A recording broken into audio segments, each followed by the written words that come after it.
out the benefits of the redesigned Naira note, Assistant Branch Manager of the Central Bank of Nigeria in Edo State, Samuel Ademola, explained that it will help, among others, in controlling inflation, fight corruption, minimize hoarding, and help in implementation of the monetary policy. He also explained the enhanced features of the new notes, urging them to deposit the old notes as soon as possible in commercial banks, as there is no limit to the amount to be deposited on or before January 31st, 2023.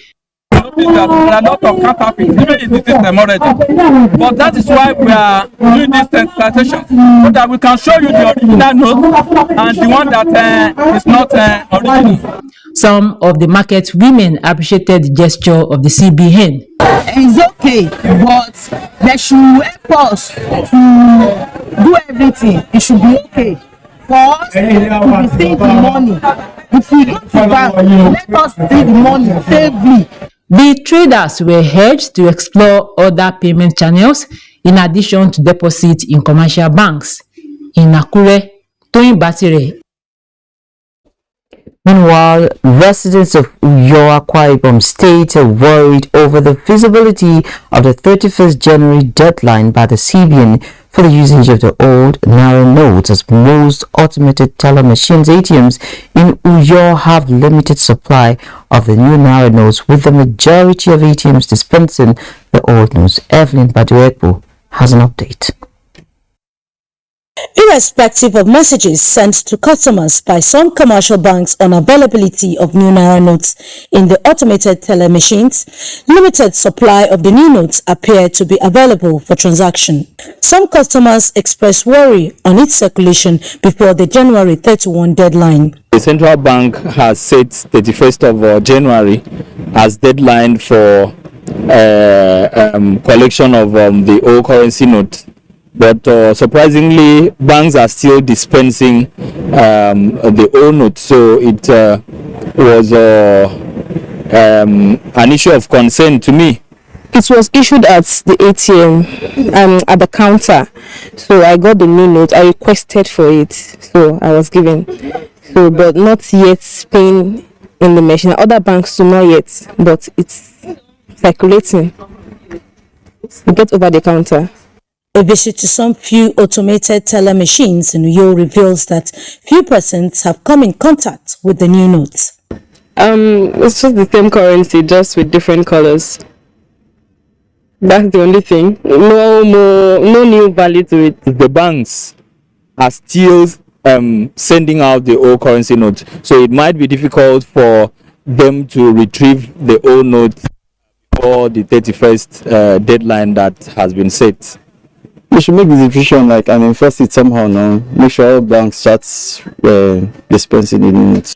The customers are calling for an extension by the CBN to avoid panic before the stipulated deadline.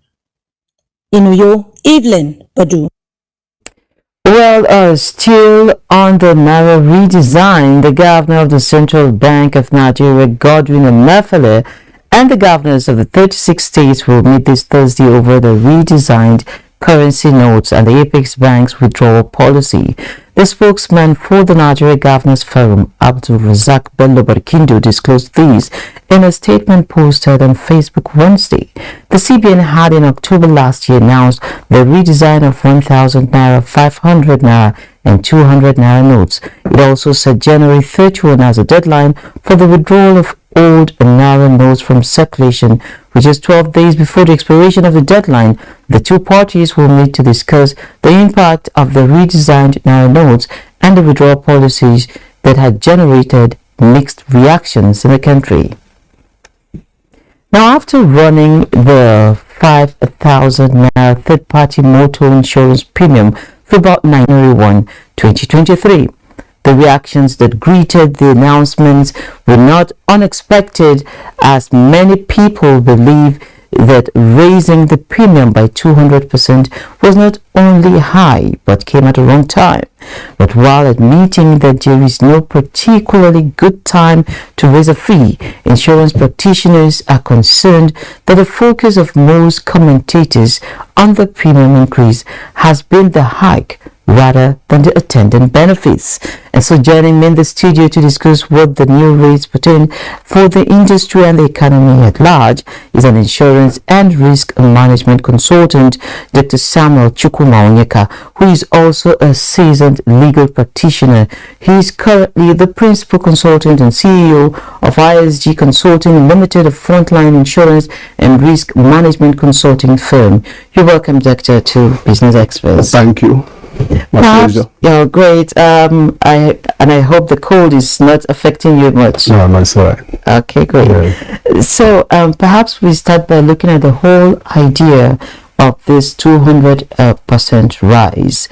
We spoke to some experts. They say it's not just about one side with feeling the pinch, the money increasing. There is actually a positive side to it. What's that positive side? All right, thank you. I think the best way to begin is to go to the beginning. The insurance of motor vehicle third party became compulsory in Nigeria by virtue of the provisions of the Motor Vehicle Third Party Insurance Act of 1945, which became operational in 1950.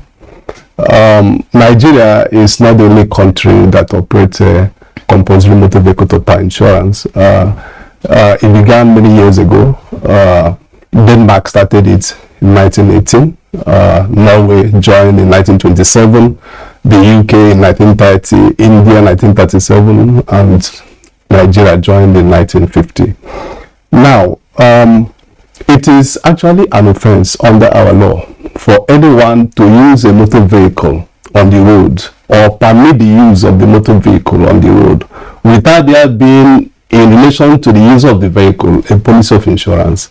So it's an offense, and it's enforced. The law is enforced. Now, the law provided for scope of that requirement, which is in relation to death or bodily injury. Now, what we are saying is that while it is not compulsory for you to insure your motor vehicle if you buy it and you park it in your car, in your house, but if you are going to use it on the road, it has the potential to cause injury or death. It may also damage property belonging to third party. Now, it became necessary for government to do so to protect the interests of road users that he may incur. He passes this liability on to insurance companies. Now, insurance companies are not charity institutions. Insurance companies are operating a business model that enables them to collect premium, and then out of the premium they collect, they settle claims. Sufficient premium to settle the claims. Now, the history of third-party motor vehicle insurance in Nigeria is that most of the claims are not settled. And this is why people find it content to get any kind of paper to pass the police, because it's a law and the police will enforce. So if you show police you have evidence of an insurance policy, whether it is registered insurance or not, police may not even know. And so there are cases of fake insurance everywhere. Now, the genuine insurance policy will only be able to settle if the insurer has collected sufficient premium. Now, the way insurance business is designed is that in fixing premium, there are elements. The first element is what we call risk premium. This is the actual amount that the insurer will make available to settle claim in the event of crystallizing of the event insured against. Now, he also has provision for an administrative cost because he runs the pool, so he has to have some costs in running it. So he makes provision for administrative cost. Now, apart from that, also there is a margin for profit. So if you are talking about premium, you have the risk premium, the charge, and then profit element. Now, if you actually put this together, no insurance company anywhere in the world will give you a policy of third party for 5,000 naira. That's the truth. Yes. Now, only in Nigeria that is possible. But that is not even all the story. If you look at the law in 1945, which became operational in 1950, the scope of cover that was provided was just for death and bodily injury. Now, sometime in the 80s and 90s, it became fashionable for most jurisdictions to introduce liability for third-party property damage.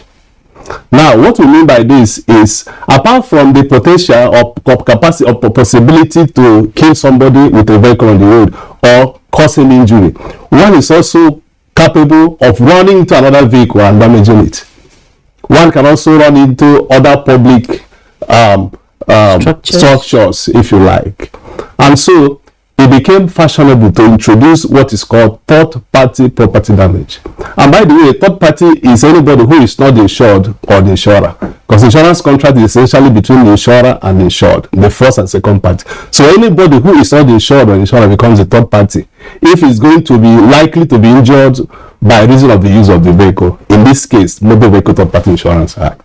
Now, what's happened is that National Insurance Commission, as the regulator, is given the power to either approve rates of premium in relation to non-compulsory insurances. But in relation to compulsory insurances, the regulator is given power to fix the premium under Section 52 of National Insurance Commission Act 1997. Now, in that case, what has happened is that the regulator, in an effort to protect the interests of road users, policyholders, and the public who are likely to be injured by reason of use of vehicle, have fixed this rate. When the rate was fixed about 19 years ago, it didn't capture this third-party property damage that became fashionable now and is part of compulsory third-party insurance. Number two, we have what is called ECOWAS Brown Card cover. Now, by reason of the Treaty of ECOWAS that brought West African countries together economically and otherwise, one of the incidents is free movement of people. And how do you move people? You use vehicles to move people. So what it means is that I can drive my vehicle from here to Ghana and nobody will stop me. So you cannot do that except you have ECOWAS Brown Card cover, which gives you protection while you are in any of the ECOWAS countries. Now, the condition right now is that any third-party policy that is going to be issued in anywhere within the ECOWAS jurisdiction must have what is called automatic ECOWAS Brown Card cover. Now, these are the things that the Commission has factored into the so-called increment. Now, in addition, the third-party property cover that was provided under Section 68(1) of the Insurance Act, which extended the scope of cover as provided by the Motor Vehicle Third Party Insurance Act of 1945, now means additional payments in terms of premium. So what it means is that what you are now paying for is for additional increase that the Commission has done in relation to third-party property damage limits that has been increased. You're also talking about ECOWAS Brown Card cover that becomes automatic. So what I'm saying is that from what has happened, there is actually no increase because the public is getting automatic ECOWAS protection.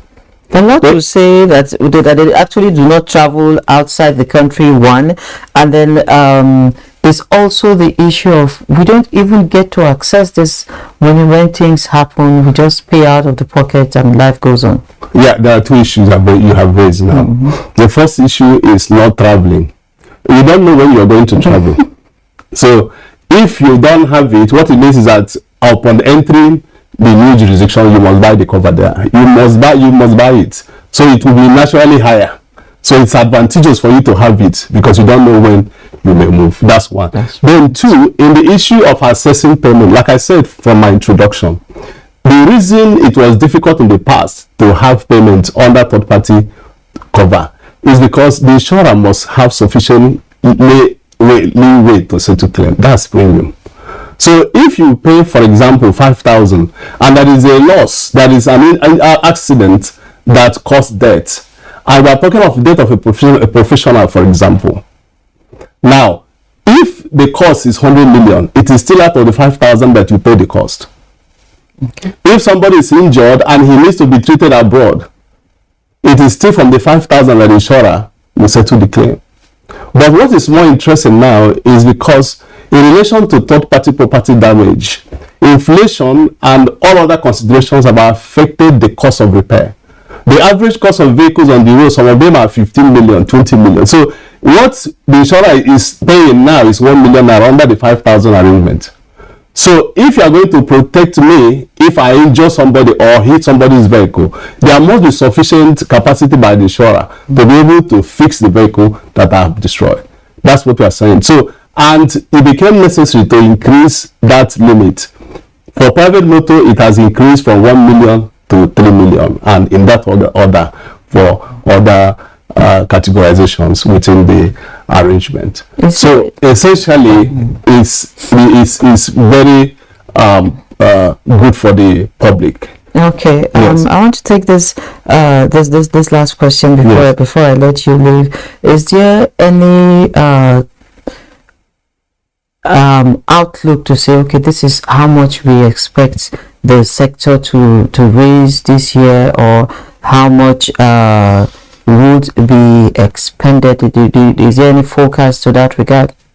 Well, usually you can look at what happened last year or 2 years before. You can have an idea.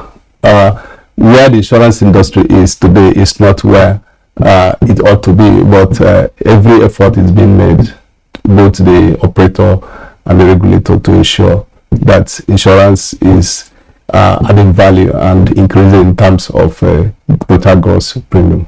So we're expecting something in essence of $2 billion. Oh wow! Yes, for the coming year, and I think they have all the capacities to do that. Considering the size of the industry, they can do better. They can do something like that. Well, that's impressive. I must sincerely thank you, Dr. Samuel, for coming on the program. And I hope when I bash someone, if it happens, I will just call you to tell me what to do. And it's important to also mention that I also am at the helm of an NGO, insurance sector specific NGO, Transparent Protection Limited. Part of what we do is to help people recover losses once they have genuine insurance cover. Okay, so I'm talking to the right man. Oh, sure. You can call upon us any day, and we're going to give you all the support that you need. We want to make insurance grow. That's our mission. Yeah. Thank you. Yeah, hopefully it will grow. Oh yeah, sure. Thank you. Thank you. Yes. So going forward, access to relevant medical information, treatment, privacy, and safe and secured environment for patients seeking medical service at the Federal Medical Center, Jabi, will no longer be a problem.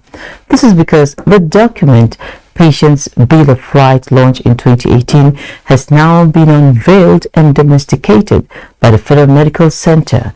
Charles Alpha reports. Rights to receive urgent, immediate, sufficient intervention and care in the event of an emergency is just a fraction of the Patients' Bill of Rights launched in 2018 by Vice President Yemi Osinbajo.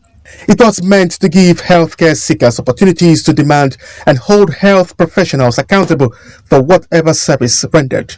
Though its domestication is yet to be fully embraced by some facilities, the Federal Medical Center, Jabi, is one of those that are prepared to take responsibility by unveiling and domesticating the bill for transparency and efficiency. Domesticating this special bill of rights is just to formalize our service contract with the patients. Essentially, what they're saying to their patients and the families of their patients and everybody who visits is that, look, we owe you these obligations and you're entitled to hold us accountable. The Federal Competition and Consumer Protection Commission, Federal Ministry of Health, and ACE Associates are intensifying advocacy on sensitization on the importance of the domestication. Before now, the domestication has been considerably low, and that's why the FCCPC is very desirous to ensure that this bill or this rights is in every nook and cranny of the country. Patients are hopeful that domestication of the bill will spur health facilities and professionals in giving their best and ridding of quacks in the system. Charles Alpha. And so let's see the prices of commodities from the global market scene.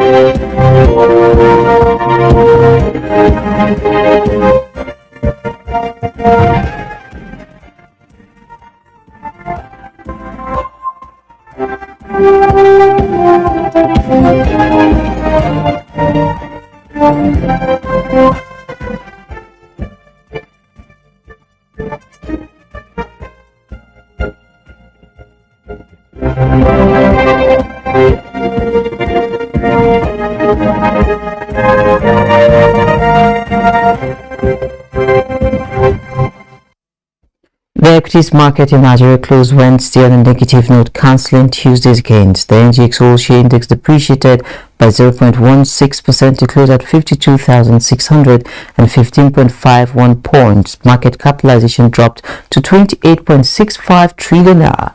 217.9 million shares exchanged hands by investors on the floor of the exchange, valued at 4.471 billion naira in 3,377 deals. The financial services industry topped the activity chart with Sterling and Zenith banks leading in terms of volume. Next is a look at the global market. Markets are heading for a negative open Thursday as investors gauge the economic outlook, a topic high on the agenda at the World Economic Forum in Davos this week. Shares in Asia traded mixed on Thursday after tracking losses on Wall Street overnight. In Japan, the Nikkei 225 dipped 1.44%, Hang Seng Index dropped 0.05%, while Shanghai Composite appreciates 0.40%. Stock futures in the US traded lower on Thursday morning as investors awaited economic data and speeches from Federal Reserve leaders. Futures tied to the Dow Jones Industrial Average fell 71 points. S&P 500 futures and Nasdaq 100 futures are also red. No figures yet from Africa as the markets have just opened for trading. Boss said the Able Business Express. That wraps Business Express this morning. Remember to send in your comments, observations, and suggestions. Also be informed that all previous episodes are available on YouTube on the NTA's channel. You can also communicate with us via various social media platforms. Don't forget, it is 12 days left. Don't keep those Naira notes with you. Take them to the bank. Business Express returns Friday at 3 p.m. My name is Leah Katumba Batunde saying have a beautiful day and God bless Nigeria.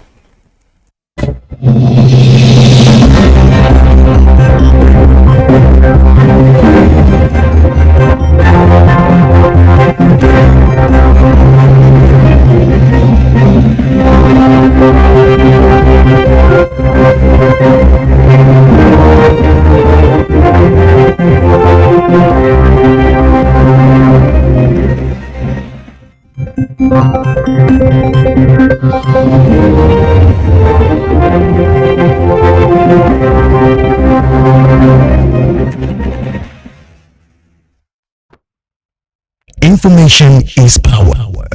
Everyone wants power. So feel powerful with the NTA News Model app, the one-stop information center. Real news at your fingertip. Be the first to report by uploading first-hand information on the You Report link, and be the first to know by simply clicking on any of the links on the sidebar for headlines, domestic and foreign news, economy, security, politics, sports, and more. Stream live on your smartphone and tablets and stay connected. It's pretty easy. Simply download NTA News app from your Google Play Store and you're good to go. NTA News Model app. No access to real-time information.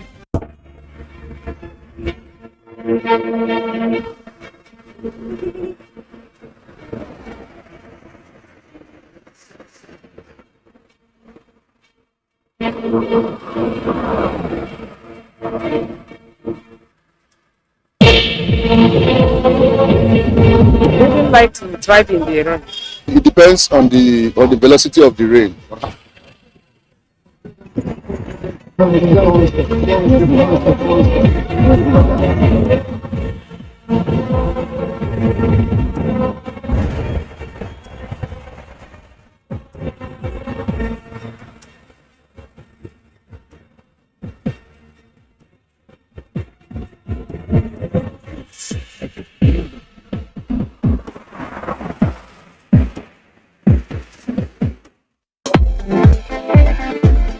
From dusk to dawn, 24 hours a day, NTA International is with you in your living room, office, everywhere and anywhere. We provide the company you desire in terms of balanced and up-to-date news, programs, and the best of entertainment.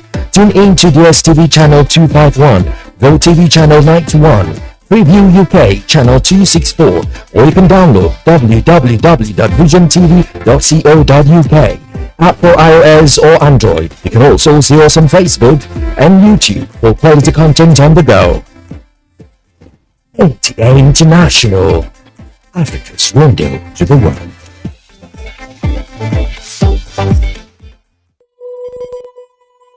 The struggle for independence had been a long and tough one. Our founding fathers and compatriots sacrificed their comfort and even shed their blood. We cannot at this point in history afford to spirit away their sacrifices for immediate but temporary gains of today. Let us emphasize what unites and not what divides us. Working for the unity of purpose with a stronger vision for a better tomorrow. NTA, growing with the nation. Together, no matter where you come from, no matter your religion, we are one. Let's live together. Let's stop fighting each other. Let us live as one. It doesn't matter where you come from, your tribe or religion, man, woman or child. It doesn't matter who you are. Put Nigerian first. No matter where you come from, no matter your religion, we are one. Let's live together. How can we develop? We're always in crisis. Families have become refugees in their country. No matter our differences, show some understanding. No matter where you come from, no matter your religion, we are one. Let's live together.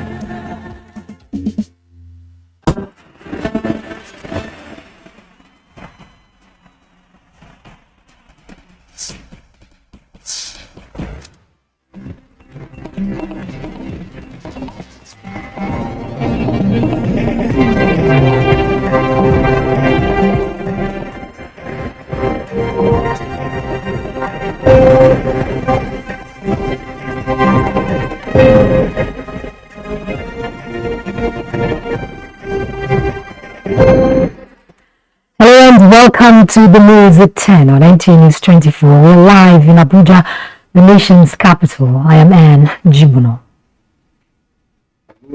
That will be under this first phase are the Bini Asaba corridor, Abuja, Lokoja, Onitsha, Owerri, Aba. Federal Executive Council approved reconstruction of 44 federal roads.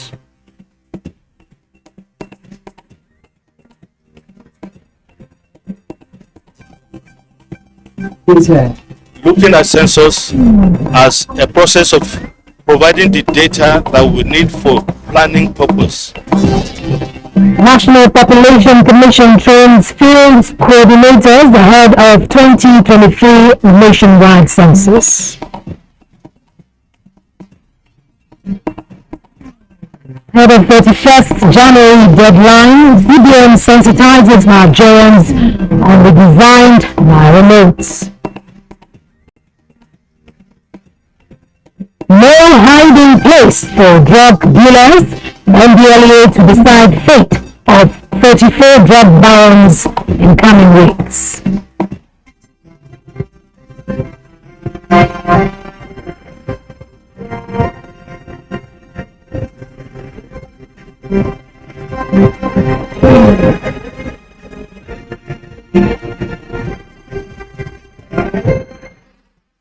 The Federal Executive Council approved the draft bill for an act to establish Nigerian police force training schools and institutions to serve as centers for professional training of officers of the Nigerian police. Equally, Federal Executive Council also approved proposal by the Ministry of Works and Housing for the reconstruction of 44 federal roads with a total length of 5,554 kilometers in the total sum of 1.9 trillion naira. State House correspondent Ali Kabir reports on this and other resolutions of the Federal Executive Council meeting.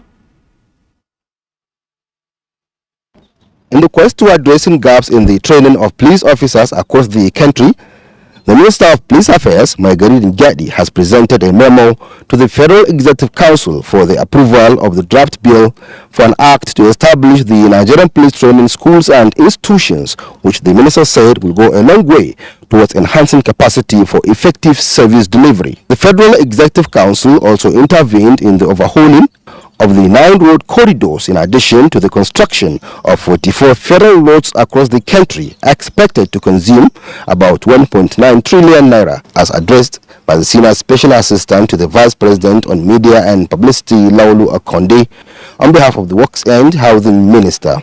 It is worth it to note that as part of Mr. President's reform of Nigerian police ecosystem, the ministry is championing police reforms with the strong backing of the presidency and stakeholders to address observed gaps in the training and retraining of police officers, rehabilitation and upgrade of available police training institutions and facilities nationwide.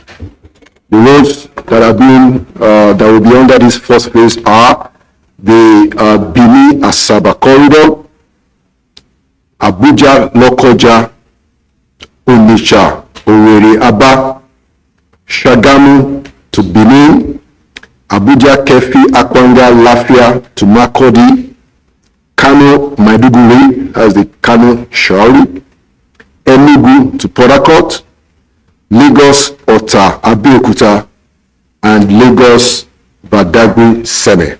I presented a memo to the Federal Executive Council requesting for approval to procure some project vehicles for the hydrocarbon pollution remediation project. FEC today approved the sum of 1,354,016,250 naira only to provide 31 number of vehicles for the project. The Minister of Aviation, Hadi Srika, has presented 2 memos, all towards enhancing safety. The first one is the procurement and assemblage of Magnus Sentinel aircraft and simulator in Zaria. And not too distant future, by God's grace, the industry of civil aviation will begin to manufacture right here in country aircraft. But we're beginning by assembling these training aircraft. The Minister of Aviation, Hadi Srika, added that FEC has also revised and estimated total cost of contract for the procurement of instrument landing system in Port Harcourt, Katsina, and Kano international airports. The meeting was presided over by the Vice President, Professor Yemi Oshimbajo. From the State House, Aliu Kabir, NTA News. A story coming from the Senate indicates that the era of indiscriminate importation and use of chemicals in Nigeria will soon be over. The legislators have passed for second reading the bill that seeks to establish the National Research Institute for Chemical Technology. National Assembly correspondent Ignatius Ngo reports. Poor or lack of conversion of agricultural minerals and other raw materials into commercially useful substance has been a challenge to Nigeria's chemical industry. Consequently, Nigeria relies heavily on imported chemicals and its derivatives. This has given rise to poor monitoring and control of chemical elements, especially those used for the production of improvised explosive devices. The Senate is saying this cannot continue unabated. A bill sponsored by Senator Sadiq Umar seeks to improve on research and development in the industry and provide stringent monitoring. The institute shall be a renowned center of international excellence in use of effluent monitoring and control, both chemical, biological, man-made fiber technologies. If we look at our earnings, even some of the raw materials which we have in here, which we can research on them and make them processed here, have been imported. Our Research Institute for Chemical Technology exists in Zaria. My thought, what will be done is to amend the act of that institute to accommodate whatever is not done there. The institute, when established, is also expected to establish a national laboratory for the prevention and detection of chemical weapons, but Senator Istifanus Gyang made an observation on this clause. This component of the bill are functions that are already being handled by other established bodies. And I don't think there will be need to review the mandate of the institute. So what the committee will do is now look at the mandate of the NARIC in Nigeria and look at the intendment of this bill and then merge them together and then come out with a legal framework that will give the NARIC in Nigeria or whatever name is going to come out with to continue in this research. But I also agree that there is need to look what the mandate of the existing institution in there is. The institute, when established, is expected to receive 1.1 billion naira allocation in the first 12 months. Senate has constituted 2 conference committees. One is the conference committee that will harmonize the reports on the Nigerian Peace Corps and the proliferation of small arms and light weapons prohibition bill. From the National Assembly, Ignatius Nkwo, NTA News. Meanwhile, the House of Representatives says deployment of additional security personnel to parts of Edo State could ward off perpetrators of crime in affected areas.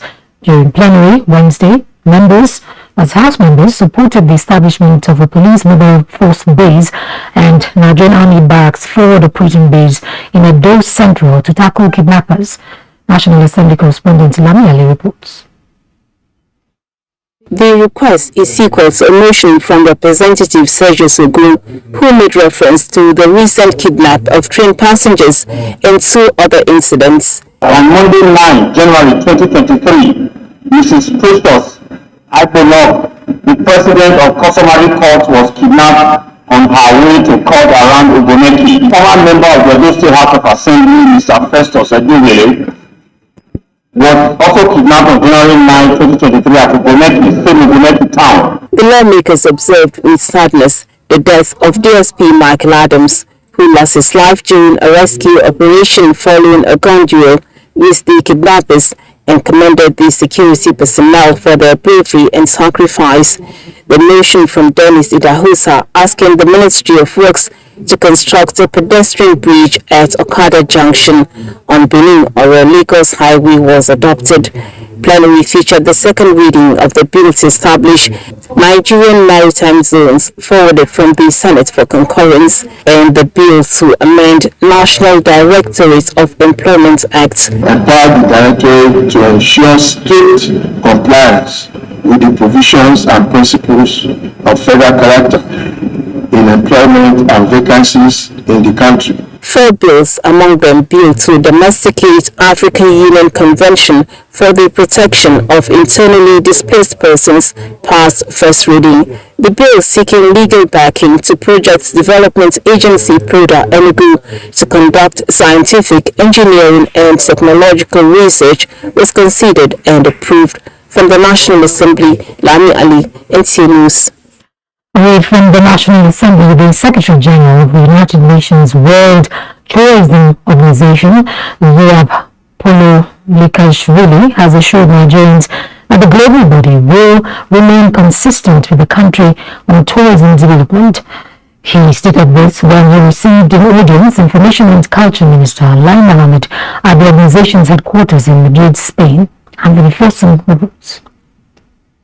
The minister, who has come calling, described his visit as his last official visit to the world body's headquarters, saying from May 29th he will cease to be a minister responsible for tourism. He expressed gratitude to the world body for standing by Nigeria in developing tourism since he assumed office. It is therefore important for me to use the opportunity to express my gratitude to you, Secretary General, and your entire staff for the support given to me throughout my tenure as the minister in charge of tourism.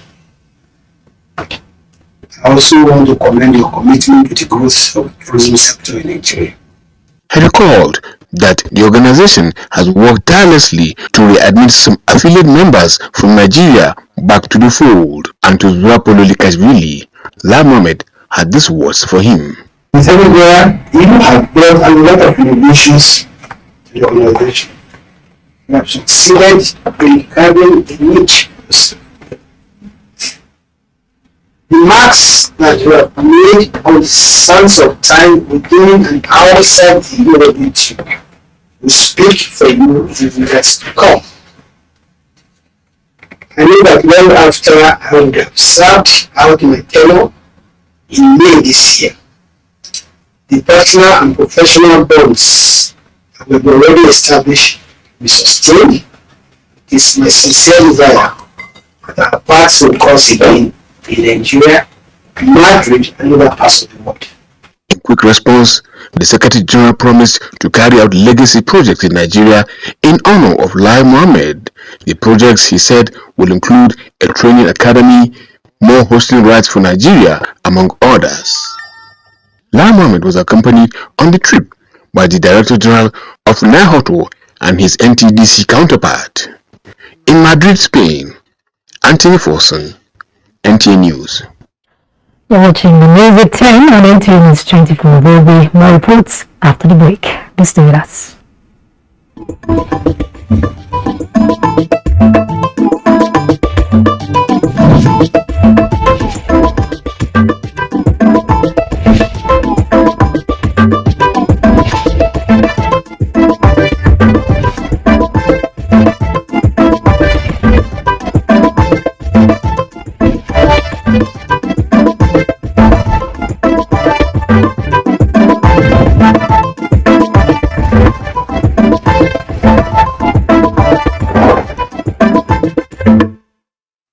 For staying with us, the new initiative to unlock $3 trillion a year for climate and nature is on stream at the ongoing World Economic Forum. Amangie Fineface reports.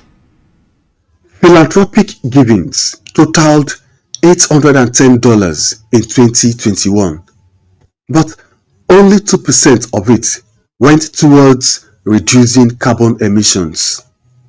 It is also not about diverting funds away from social causes and other activities, but it's how we can integrate climate nature considerations when we are giving. And finally, is around how we can be more effective in this giving to link this mighty P with public-private action so that we can move at speed and scale. Giving to Amplify Earth Action, Gaia, launched at the World Economic Forum, will ramp philanthropic capital to generate $3 trillion each year from public and private sources to tackle climate change, reverse nature loss, and restore biodiversity by 2050. Flooding, it's just amazing, not just in California, but Nigeria, Uganda, Mozambique, and different places.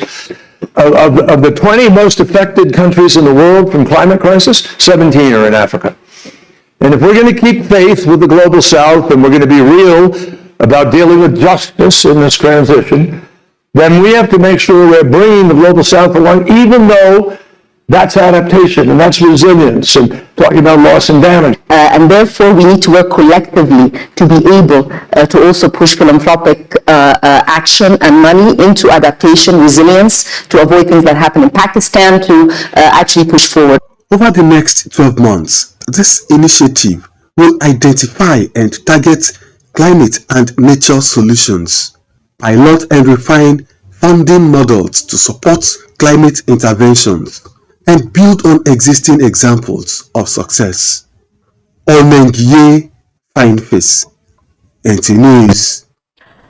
Nigerians need to start seeing census data not as a tool for seeking economic and political gains, but rather a treasure of information to build and plan for a prosperous nation.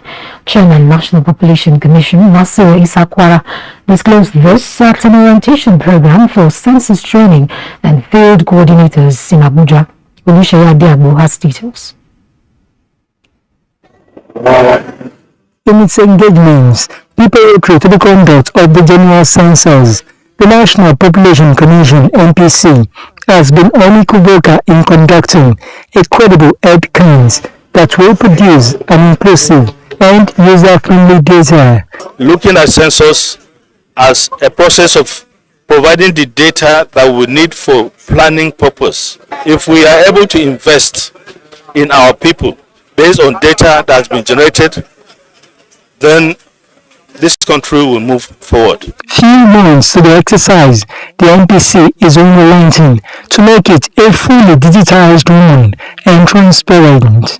All preparations are still going as planned, and we hope by February we'll be able to commence the first leg of the field work, which is building numbering and household listing.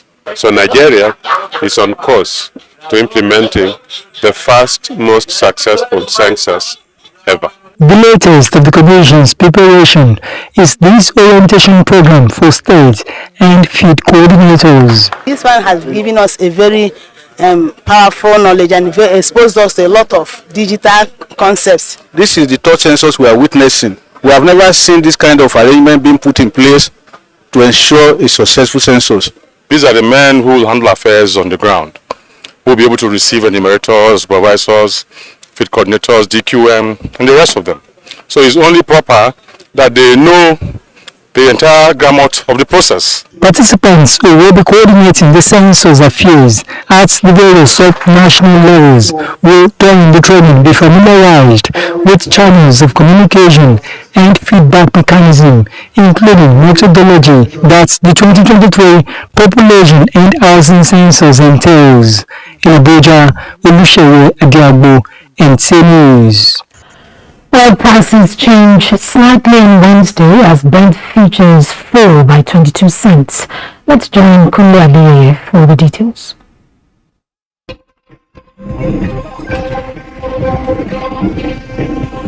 Oil prices slightly changed on Wednesday after giving up earlier gains as markets balanced worries about a possible U.S. recession amid optimism that the lifting of China's COVID-19 restrictions will fuel demand in the world's top oil importer. According to CNBC, Brent futures fell 22% to $85.70 a barrel, while U.S. West Texas Intermediate crude fell 2 cents to $80.16. And the equities market on Wednesday closed on a negative note as it cancelled Tuesday's gains. The NGX all-share index depreciated by 0.16% to close at 52,615.15 basis points. Market capitalization dropped to 28.65 trillion naira. 217.9 million shares exchanged hands by investors on the floor of the exchange, valued at 4.471 billion naira in 3,377 deals. Financial services industry topped the activity chart with Sterling and Zenith Bank leading in terms of volume. With business news, I'm Kunle Adeyeye.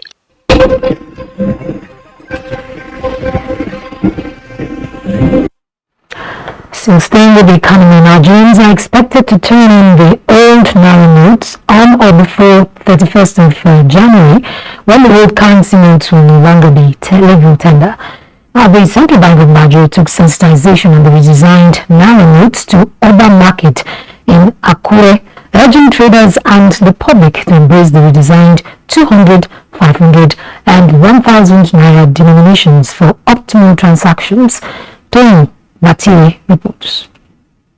The Central Bank of Nigeria chose urban markets Akure for the sensitization because of the large population. Rolling out the benefits of the redesigned Naira note, Assistant Branch Manager of the Central Bank of Nigeria in Edo State, Samuel Ademola, explained that it will help, among others, in controlling inflation, fight corruption, minimize hoarding, and help in implementation of the monetary policy. He also explained the enhanced features of the new notes, urging them to deposit the old notes as soon as possible in commercial banks, as there is no limit to the amount to be deposited on or before January 31st, 2023. But that is why we are doing that we can show you the original note and the one that is not original. Some of the market women appreciated the gesture of the CBN. it's okay, but they should help us to do everything. It should be okay. For us, if we take the money, if we go to bank, let us take the money every. The traders were urged to explore other payment channels in addition to deposit in commercial banks. In Akure, Toyin Batire, NTA News. And residents in Oyo, Akwa Ibom State are worried over the feasibility of the 31st January deadline by the CBN for the usage of old Naira notes, as most automated teller machines in Oyo have limited supply of the new Naira notes, with majority of ATMs dispensing the old notes. Even Bado has an update. Irrespective of messages sent to customers by some commercial banks on availability of new Naira notes in the automated teller machines, limited supply of the new notes appear to be available for transaction. Some customers express worry on its circulation before the January 31 deadline. The central bank has set 31st of January as deadline for collection of the old currency note. But surprisingly, banks are still dispensing the old note, so it was an issue of concern to me. It was issued at the ATM at the counter, so I got the new note. I requested for it, so I was given. So, but not yet paying in the machine. Other banks do not yet, but it's circulating. We get over the counter. A visit to some few automated teller machines in Uyo reveals that few persons have come in contact with the new notes. It's the same currency, just with different colors. That's the only thing. No new value to it. The banks are still sending out the old currency note, so it might be difficult for them to retrieve the old note for the 31st deadline that has been set. We should make the decision like and enforce it somehow now. Make sure all banks start dispensing the notes. The customers are calling for an extension by the CBN to avoid panic before the stipulated deadline. In Uyo, Evelyn Edu, Echo, NTA News. Now, if you're one of the doubting tongues of the so much talked about federal government goal of lifting this stance, after this next report, as Abdullah Mustafa tells us the story of a Kano-based entrepreneur who took advantage of the opportunities provided by government to empower himself and hundreds of other Nigerians. For 2 decades, the Kano Free Trade Zone has only been providing warehousing services due to infrastructure deficit. However, the Buhari administration's recent move to improve infrastructure in the zone is gradually changing the narrative. With a good road network, investor suites, electricity and water supply, more than 30 tenants have so far commenced operation. This factory produces biscuits and cheese balls. Its owner, Umar Sani Marshall, took advantage of the federal government's incentives and initiatives to create wealth and jobs. And I'm proud to be a Nigerian, and when you look at it, 100% of my workforce are Nigerians. I don't have any expatriate. Not only activating the Kano Free Trade Zone, Umar Marshall also took advantage of the federal government's national homegrown school feeding program to strengthen his business. After the primary market, we equally produce over 15 million packets for the national homegrown school feeding program. And it has been going very well. And we commend the federal government and the Ministry of Humanitarian for having trust in us to supply them with homegrown raw materials for the homegrown school feeding program. This is one of the production lines of this company, and it started operation in 2015. And the company started with only 7 staff, but now 7 years after, they have more than 500. We process not more than 2 bags of flour daily. But now, when we come in the morning, we use 100 bags or even more. A befitting office accommodation has been provided for the management and staff of the Free Trade Zone, which the Minister of State for Industry, Trade and Investment Mariam Katagum came to inaugurate. Also inaugurated was the Nigeria Special Economic Zones Institute. Let me reiterate that the gains and traction recorded in 7 years of the Buhari-led administration in the development of the free zone exceeds what we had seen and witnessed in 23 years. With this and tax-free operation environment created for the likes of Umar Marshall, who are now employers of labor, the goal of lifting 100 million Nigerians out of poverty over a period of 10 years, the minister believes is achievable. In Kano, Abdullahi Mustafa, NTA News. It's still the News 10 on NTA News 24. We will be back with more reports in just a moment.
But, and most importantly, the distinguished members of the press, I feel very delighted to be here. And but before I continue, I want to introduce my team. First is Abdulmajid Ibrahim is the Director Registry. I have with me Dauda Habila, who is a director in the DG's office and my special technical assistant. I have also Shade, head of press, who is equally with me, and then Mr. Dio, who is the head of protocol. I haven't said that. If I'm missing anybody, permit me to stand on the already established protocols.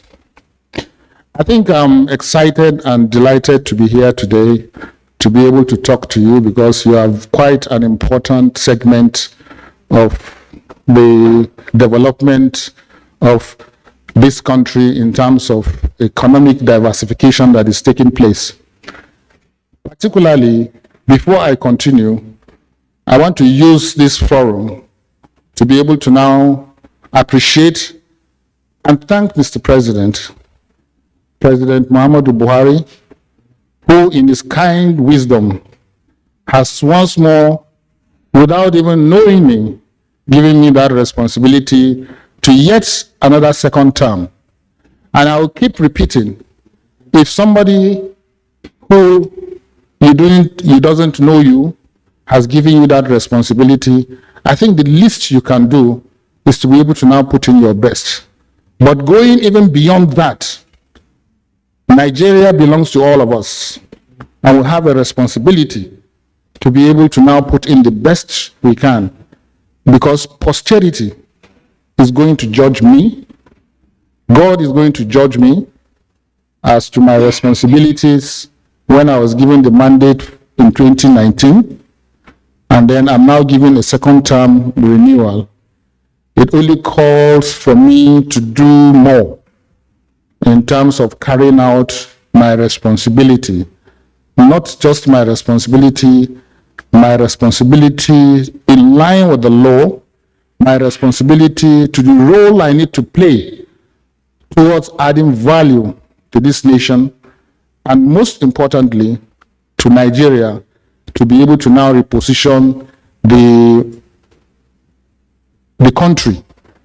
Once more, my mandate is simply administration of mineral titles in line with the provisions of the Act. And as a form of introduction, you recall that way back in 2005, the reforms took place and issuance of mineral title was done under the Mines Inspectorate. But to be able to now ensure that there is more transparency in doing what we are supposed to do and reposition the sector, the pre-cadastral activity commenced. This was done to be able to now ensure that the agency is established.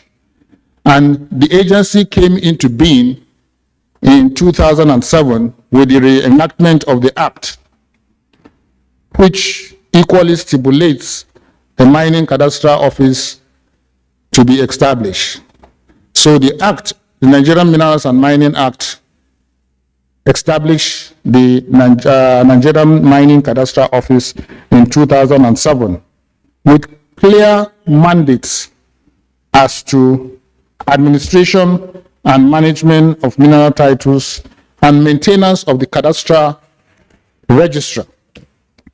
The essence of that is to ensure that mineral titles are administered and managed in the most transparent manner and most importantly in line with the provisions of the Act. When we commenced in 2007, we had a vision. Like they say, once you have a vision, and you don't implement it, it's like an illusion. You are simply in a dreamland. You have a vision, you have a mission, and all these things you never implement. Then you are still in a dreamland. In view of that, we ensure that our vision for the sector, particularly as it relates to the mining cadastral office and mineral titles, keys into the economic diversification of this country. And that is why we now said the vision providing an independent, efficient, and transparent mining cadastral system which grants and administers mining licenses and permits in accordance with the provisions of the Act. We keep emphasizing on the provisions of the Act. Anything that is done that is not in line with the rules and regulations, particularly in the Act, is not right and it's not systematic. And our mission, as indicated, is to deliver service reliably, effectively, and professionally, using objective standards and procedures in accordance with the laws, particularly the Minerals Act, and then the regulations. How are we going to carry out our vision and mission?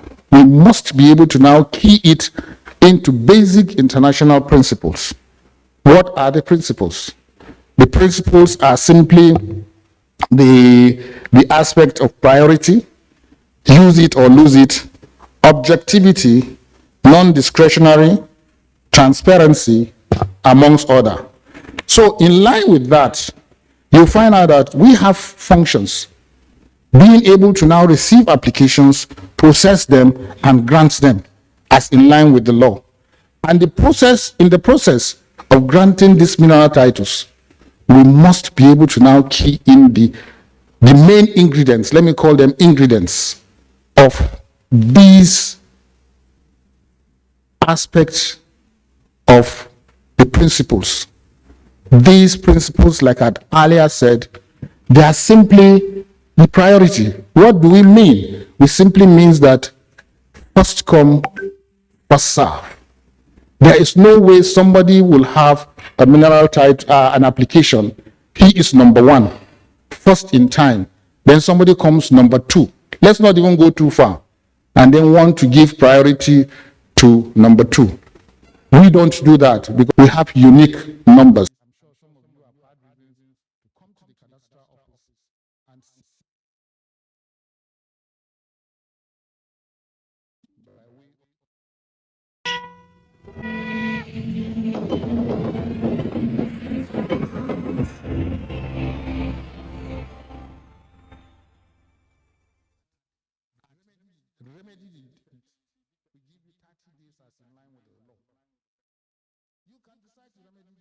The effect on the 29th day. We are fine with that. But once it is 30 days and you don't remedy the defect, then we revoke the title because we know that all these are can be subject to litigations. And that brings us to the point of security of tenure. Transparency is there, yes, but you must be able to now have the security of tenure. When you have a license, you have a way of planning in terms of your exploration, in terms of exploitation over a period of time. You don't want to wake up in the morning after planning and investing a lot of time to find out that you lose that title. So there's adequate security of tenure. You have the law, we have the law.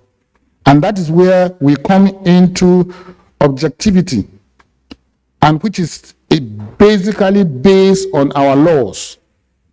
We don't go outside the law completely. And that is why you find the mining cadastre is made up of multidisciplinary professions. Mining cadastre has lawyers, a full team from Ministry of Justice, because whether you like it or not, maybe I need to add, since the inception of the Nigerian mining cadastre, we are not saying that we are perfect, but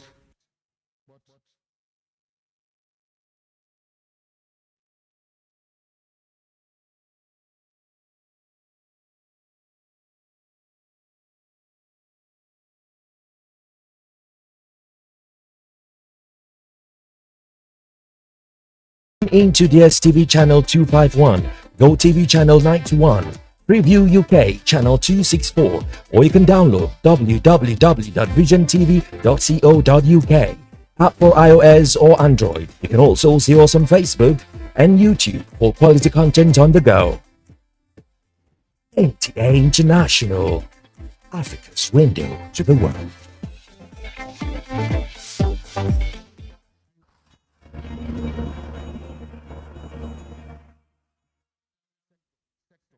But internationally, because we must be able to now ensure that we encourage and bring in foreign direct investments into the sector, bringing in big-time miners to the sector. As much as possible, we will encourage our local miners. And most of the international conferences we have had to go, you find out that functions is to grant mineral titles. One good thing about the law is it removes opacity, it removes all the reforms, and the law has removed all those aspects of bureaucracy.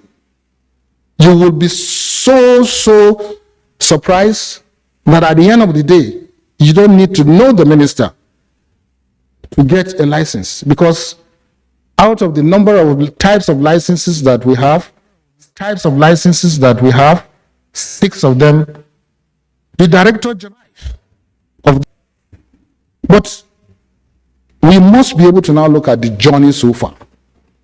We must have started somewhere, like I said, the evolution of the Nigerian mining cadastral. We started way back, the pre-cadastral period, which is 2006, before the enactment